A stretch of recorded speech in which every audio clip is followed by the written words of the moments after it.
ఎన్నికల ఫలితాలు వచ్చిన తర్వాత తమిళనాడు రాష్ట్రంలో ఇవాళ ప్రమాదకరమైన రాజకీయాలకు గవర్నర్ గారు తెరదీశారని చెప్తా ఉన్నాం.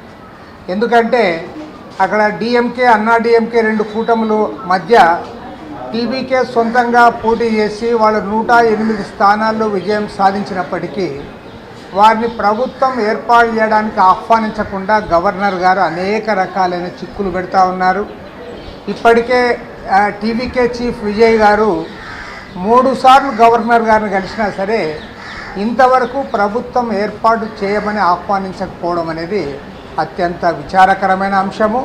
ఎందుకంటే గతంలో మనం చూసాం, పార్లమెంట్లో కానీ లేదా రాష్ట్రాల్లో అసెంబ్లీలో ఎవరికైతే మెజారిటీ వచ్చిందో, సింపుల్ మెజారిటీ ఎవరికి రానప్పుడు ఎవరైతే సింగిల్ లార్జెస్ట్ పార్టీగా వచ్చింటారో ఆ పార్టీకి వారు గవర్నర్ గారు ఆహ్వానం పలకడం, వారు ప్రభుత్వం ఏర్పాటు చేసిన తర్వాత ఫ్లోర్ ఆఫ్ ది అసెంబ్లీలో వారి బల నిరూపణ చేసుకోవడం అనేది మనం చూసాం. కానీ ఇక్కడ అవకాశం ఇవ్వడంలే.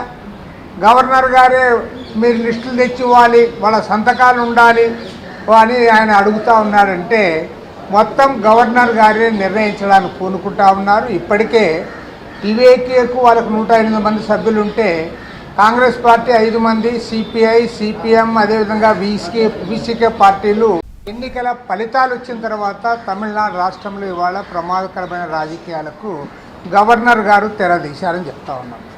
ఎందుకంటే అక్కడ డిఎంకే అన్నా డిఎంకే రెండు కూటముల మధ్య టీవీకే సొంతంగా పోటీ చేసి వాళ్ళు 108 స్థానాల్లో విజయం సాధించినప్పటికీ వారిని ప్రభుత్వం ఏర్పాటు చేయడానికి ఆహ్వానించకుండా గవర్నర్ గారు అనేక రకాలైన చిక్కులు పెడతా ఉన్నారు. ఇప్పటికే టీవీకే చీఫ్ విజయ్ గారు 3 సార్లు గవర్నర్ గారిని కలిసినా సరే ఇంతవరకు ప్రభుత్వం ఏర్పాటు చేయమని ఆహ్వానించకపోవడం అనేది అత్యంత విచారకరమైన అంశము.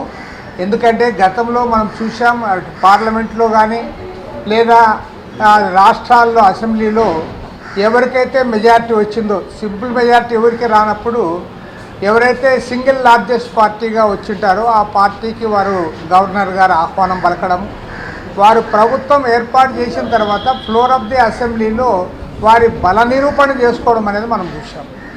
కానీ ఇక్కడ అవకాశం ఇవ్వడంలే. గవర్నర్ గారే మీరు లిస్టులు తెచ్చి ఇవ్వాలి, వాళ్ళ సంతకాలు ఉండాలి అని ఆయన అడుగుతూ ఉన్నాడంటే మొత్తం గవర్నర్ గారే నిర్ణయించడానికి పూనుకుంటా ఉన్నారు. ఇప్పటికే టీవీకేకు వాళ్ళకు 108 మంది సభ్యులు ఉంటే కాంగ్రెస్ పార్టీ 5 మంది, సిపిఐ, సిపిఎం, అదేవిధంగా బీసీకే పార్టీలు